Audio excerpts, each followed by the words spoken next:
My name is Corey Levine, and I am the coordinator for the local chapter of Independent Jewish Voices.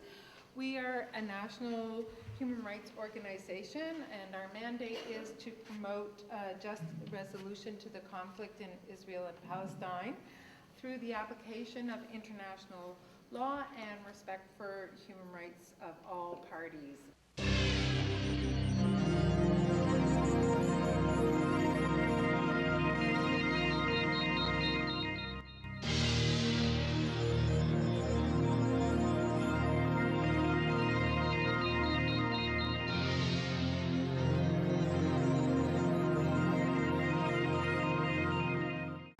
Support the right of Canadians to criticize and challenge the current laws and policies of the State of Israel, which is why we are very thrilled to be able to have Dr. Heidar Abu Ghosh here this evening, who will be speaking about his experiences of being expelled from his hometown of Imwas in the occupied territories in 1967, and how it was subsequently demolished along with two other villages to make way for Canada Park.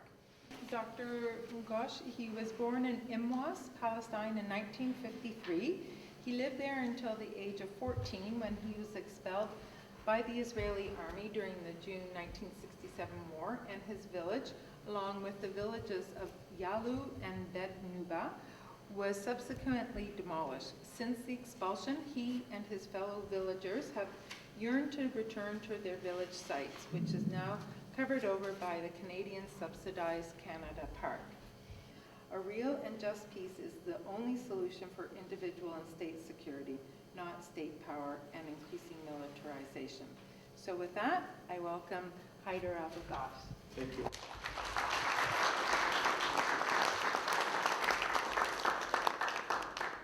I would like you to know through maps that all the time the whole area was part of the Palestinian land, and it was never part as an Israeli land as mentioned by some of the JNF people. So the money donated or gathered for the establishment of this park, Canada Park, they knew that this is on the occupied territories, which violate even the Canadian laws and not just the international laws. A quotation from General Moshe Dayan, who was one of the most famous Israeli leaders, who said that wherever you find a neighborhood or an Israeli neighborhood or a village, underneath there is always a Palestinian land or a Palestinian village or a neighborhood. The location of the area, which is the area is located in the middle, almost in the middle of the road between Tel Aviv and Jerusalem. And if you see, it is like a finger inside the Israeli land of 1948. During the war, 1948, most of the lands around these villages were occupied by the Israeli army, but they failed to occupy this area.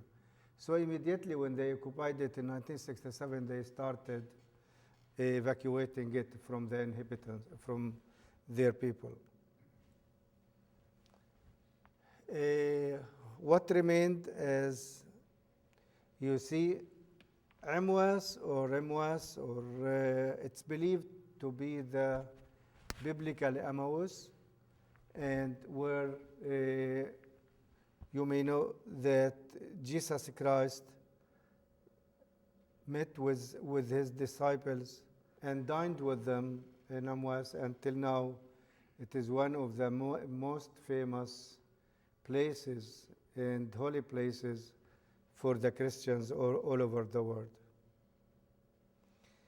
There is a very famous monastery in the lands of Imwas, which is the Latron one, the Lateran Monastery. It was established in the 7th century and renovated in the beginning of the 20th century. It's still, it is there. During the Islamic era, when the Muslims troops came into the area of Great Syria, thousands of them died because of the outbreak of plague. This is a very ancient church in Amwas. There is a very important mosaic map that shows the area around Amwas from the Byzantine time. This is according to the United Nations resolution to divide Palestine into 2 states in 1947. Actually, all of this is the historical Palestine. Then in 1947, the United Nations decided to divide Palestine into 2 states, one Israeli and one Palestinian. The Israeli is the blue line, and the Palestinian was supposed to be the yellow line. Jerusalem, which composes 1% of the area, was supposed to be under the international control. It was to be neutral area. The Palestinian state was given 44% of the land, and the Israeli state was given 55% of the land. But also, despite this division or partition of Palestine, we ended up with having no Palestinian state, and the Israeli state occupied exactly 50% of the 44% that was to be a Palestinian state. So Israel ended up with 78% of the land, and what remained, the 22% of the land, was divided into 2 places.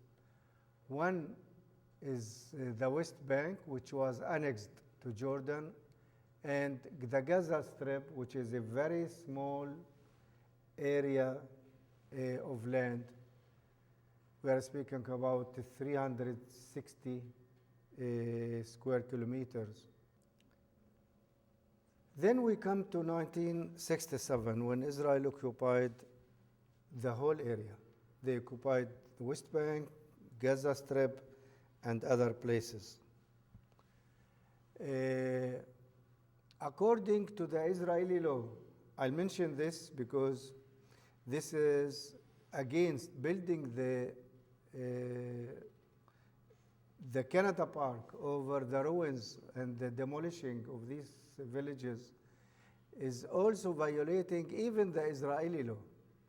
Because according to the Israeli law, the whole area, in that area, the Lateran villages, were closed by a military order.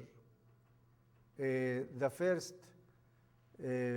was in September 67, and the other was about 2 or 3 months later, that widened the area, and the whole area was to be a military closed area. Military closed area means that nobody is allowed to live there or to have activities there. But the fact that building a park and building also a settlement in the 3rd village of Beit Nuba is against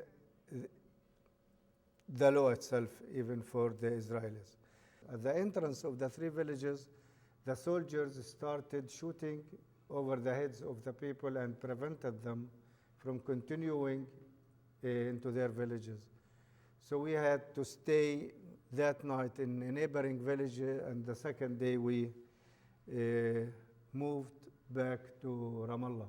We were not able to get into Amwas, and then the bulldozers, and mainly the bulldozers of the JNF, started demolishing the houses of the village.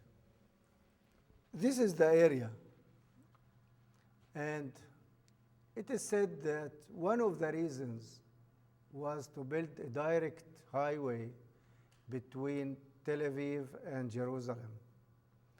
And because the road between Jerusalem and Tel Aviv had to have a longer circle around this area before 1967. So they wanted to, at least this is one of the reasons, to get rid of the villages and by building the road, although they could build the road without demolishing the villages and expelling 10,000 people and killing tens of the residents of these three villages. Just to show you that this was not an evacuated area. It was an area full of life with several and different activities, and it was not part of the desert as the JNF tried to say when they wanted to plant green trees instead of the desert in that area. This is how the 14 people in Amwas alone were killed, and some of them were killed under the demolished houses. Most of them were disabled and elderly people. The bodies of some of them were found under the demolished these houses. This is how it looked after the demolition. And this is how it looked after the generous fund of Canada to build what is called Canada Park.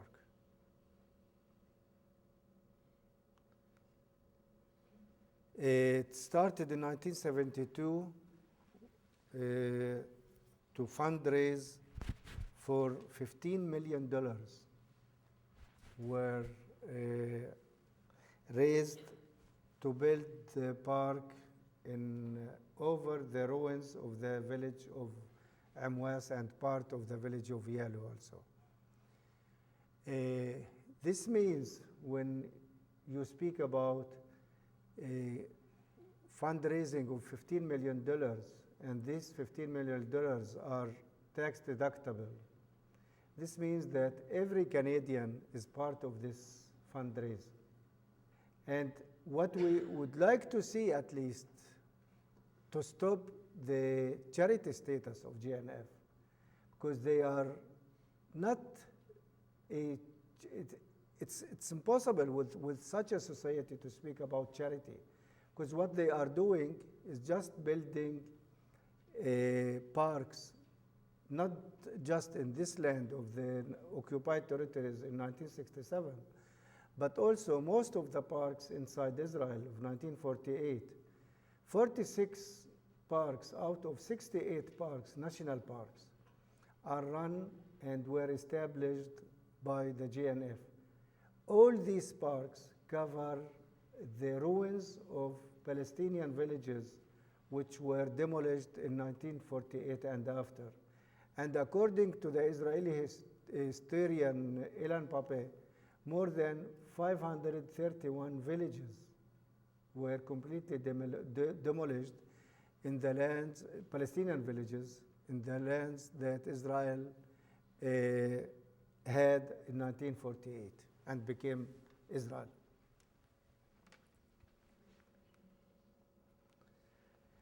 This is one of the tombs or the graves of a Muslim leader. His name is Mu'adh bin Jabal. He was killed with thousands of his soldiers in the area due to the plague. I really meant to show these two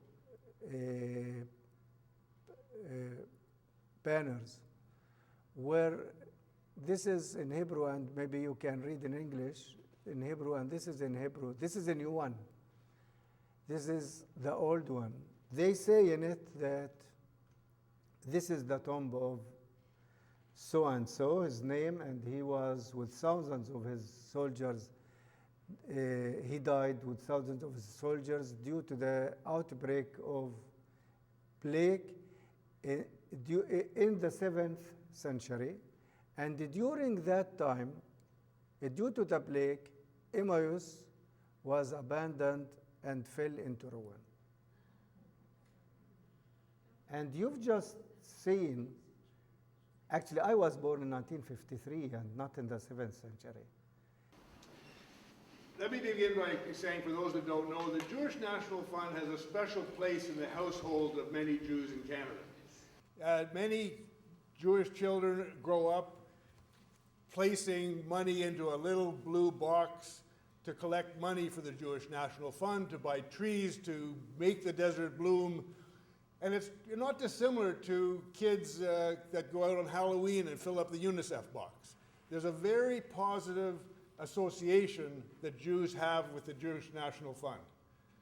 And I would say that likely many Jews in Canada don't know what the Jewish National Fund is up to.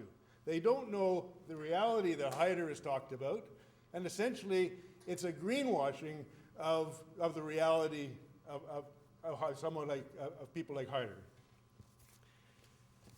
A few months ago, I spoke, in fact, with a prominent Victorian who was on holiday in Israel, and he went to Canada Park, and it's a recreation area, and he spent a few hours there. And I had the opportunity to speak with him when he got back, and it came up about the Jewish National Fund, and I suggested that he look at the program by the Fifth Estate, the CBC program that Heidar showed parts of. And I encourage you to go online and look at the full program. This individual looked at that video online and was basically, he was gobsmacked. I mean, he had no idea that when he was in Canada Park, there had been 3 Palestinian villages that had been destroyed. There was no suggestion of that at all. And he was really quite taken aback in terms of what he was seeing. He thought he was going to a recreational park and everything was just fine. So I don't think many people are aware of what's going on and the role of the Jewish National Fund. Now, the Jewish National Fund Canada is part of an international body of Jewish national funds that are linked to the JNF-KKL in Israel, sort of the parent organization.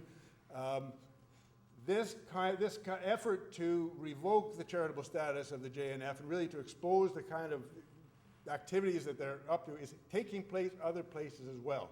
In fact, just a few days ago, the National Lawyers Guild in the United States delivered a petition to the American government, to the Internal Revenue Service, to revoke the charitable status of the JNF in the United States. So this is happening elsewhere as well.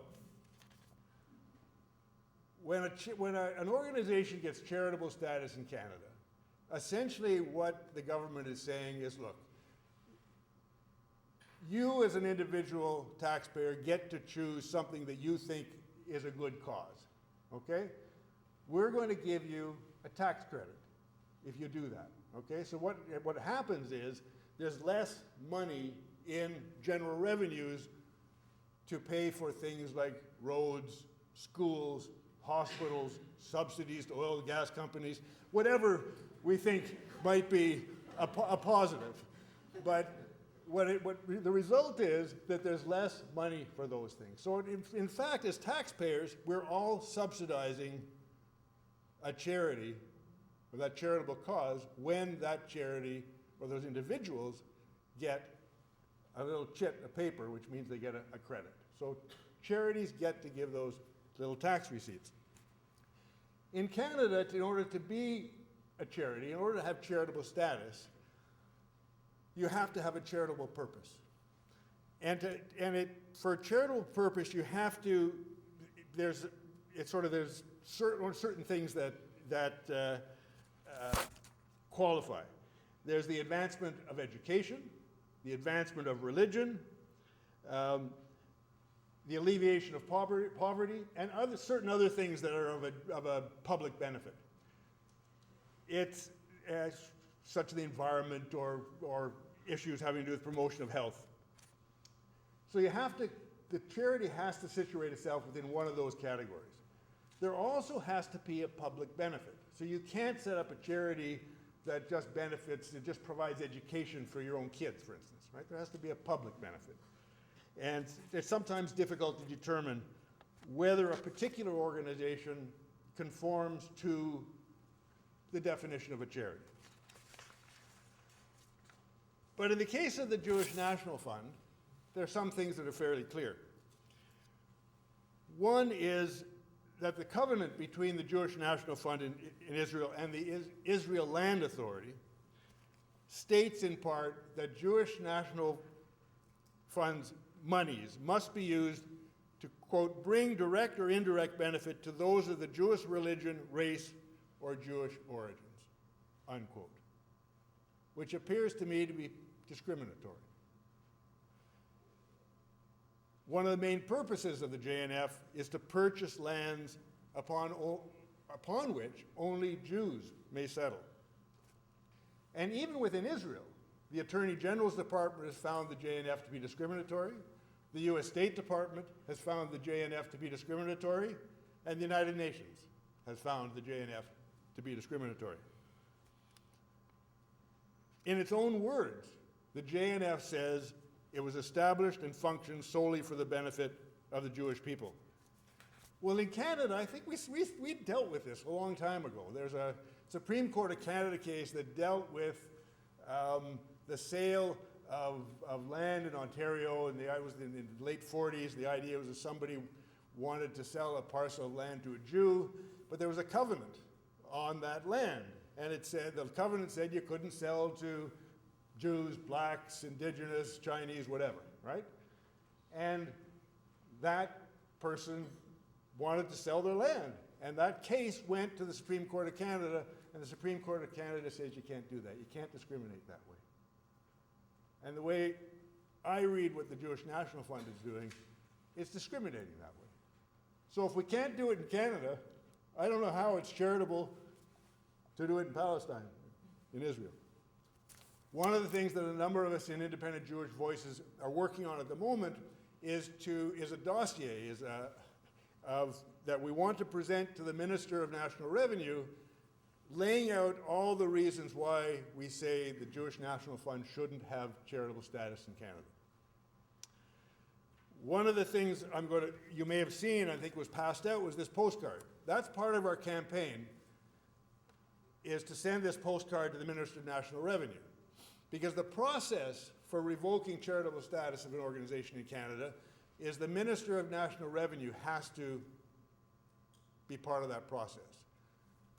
Once the Canada Revenue Agency audits an organization that has charitable status, if it finds that there's reasons to believe that it may not conform to the law, then the Minister of National Revenue sends a letter saying, these are the reasons why we think you don't conform to the law, and that organization gets an opportunity to respond. And then the minister makes a decision. But one of the things that the Canada Revenue Agency guidelines say is charities can support the Canadian Armed Forces. So you can do things that promote or make more efficient or make life easier for members of the Canadian Armed Forces. But you can't support foreign armies. That's just CRA guidelines.